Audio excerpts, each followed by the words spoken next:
Good morning. In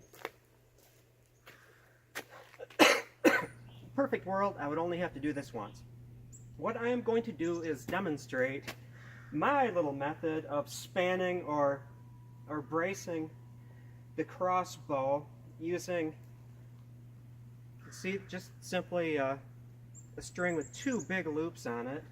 I have my crossbow string, which actually has a tied on end. Once I'm able to fully brace this and get it, up to 100% of its capability, I can put a loop on this. But right now, I'm slowly breaking this thing in. To tell you the truth, it makes me nervous. I've been behind more than a few bows, 50 pounds and less, that have self-destructed.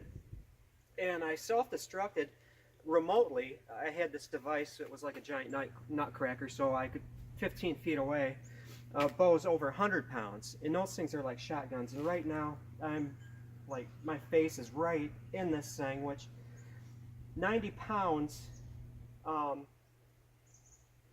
with a slack string with fully braced is probably going to be, I don't know, 140 pounds or something. 140 pounds in this tiny little thing. That's a lot of kinetic energy packed into this little bit of wood. And so I want to take this gradually, amping up my confidence in it. So I've got my safety glasses. I've got like somewhat heavy, so I'm not going to puncture a spline. And so I have this wedge here, and there's a wedge here that's inside of the main knock. Let's see if I can do this from memory. It's somewhat complex. Okay, so I've got this, and I want to keep this out of the way.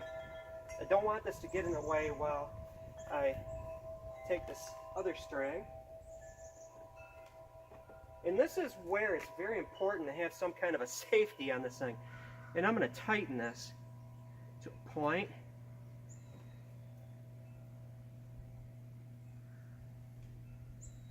There we go. And I'll show you my simple idea of a safety. There we go. It's all set. I've got a little cord right here, and I shall demonstrate this. Now, it's going to be somewhat clumsy because I'm not skilled at doing this yet. Apparently, I'm not skilled at doing a wrapped cord. There we go. The first step, step number one.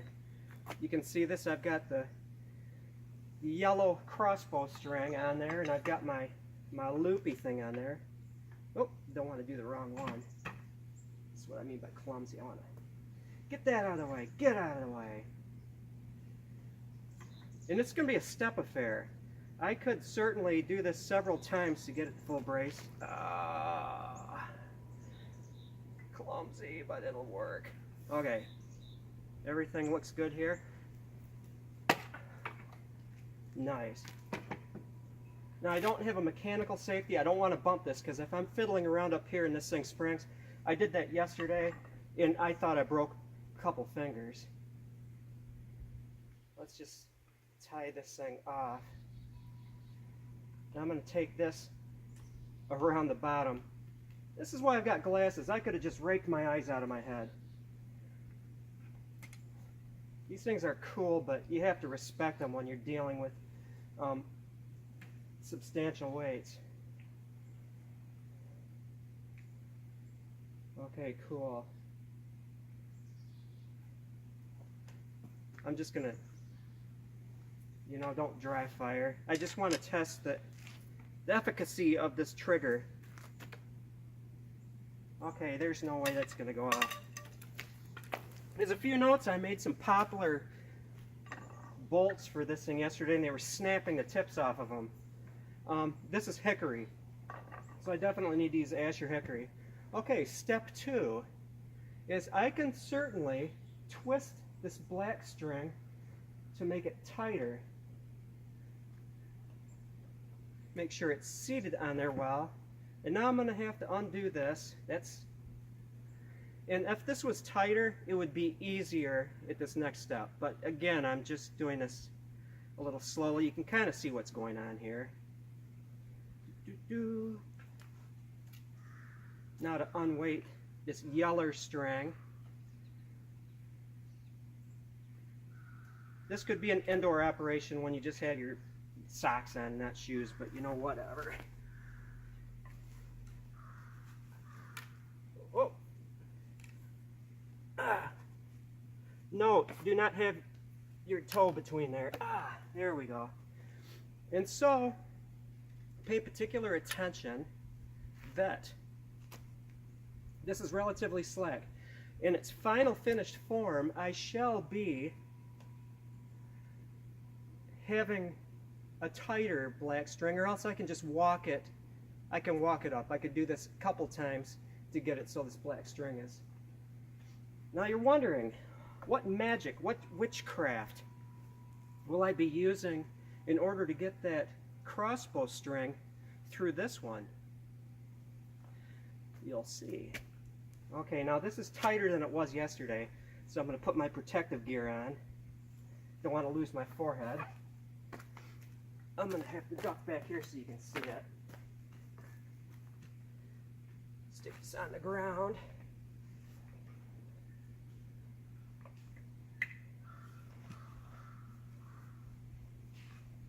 Whoa! Jeez, that's more of a bend than I had yesterday. This is where it gets dicey. You see these loops right here? I can actually string it and then take the black string off of here, but this is where it gets scary. If my fingers are anywhere near this, bye-bye hand.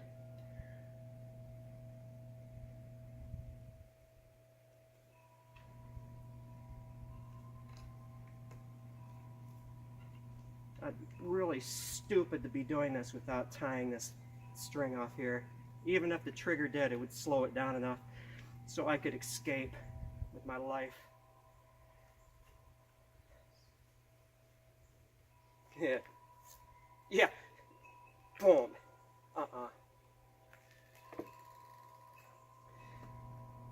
Now it seems like a Mobius strip, like I'm going to be trapping this thing in here, but believe me, I'm not. I'll be able to take that tulip string off of here.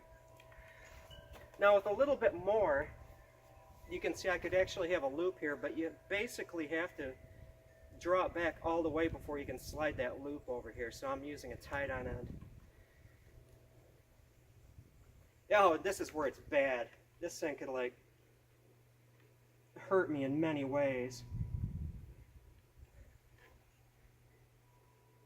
But you can't be a weaponeer and be bashful. I value my hands.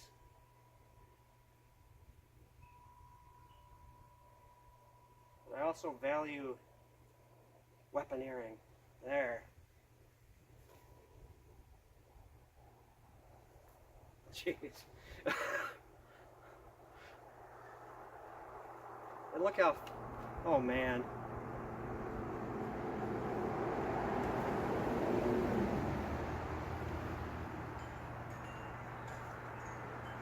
I may actually operate this thing at less than a 3-inch brace, because look at the bend in that thing. Now to unstring that. Oh, jeez.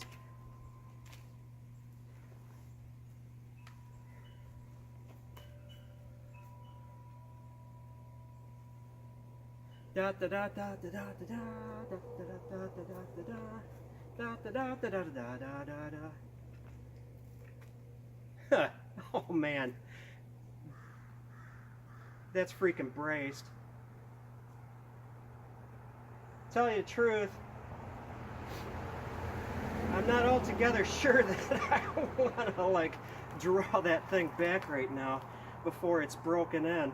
And so what I am going to do, my friends, first, so you know it's me, it wasn't a stunt double. I am going to just let this thing sit here, braced, for an hour or so. I need to, you can see I was a little bit off with my serving there, so I'm going to serve it. I'm going to watch some YouTube videos, drink some tea, because I quit coffee. I don't know why. And just let this thing sit here for a while so it can get used to being bent. I may then unstring it and then shoot it some more to reduce this brace a little bit. To unstring it, I just do the reverse, but whoa!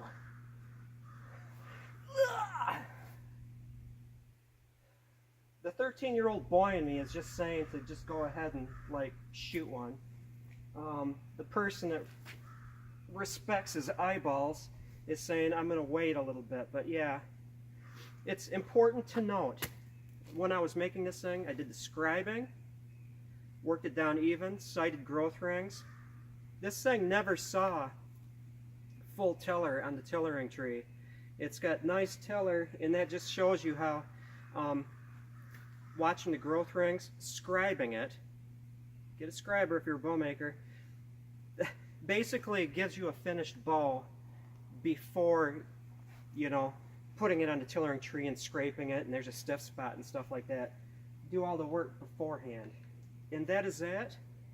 This is a look at the contour. At least one of you knows it, how I got that name, the contour. Have a great one, guys and gals. I hope that you've learned a little something here, besides my natural fear of like super heavy bows exploding on my face. That is that.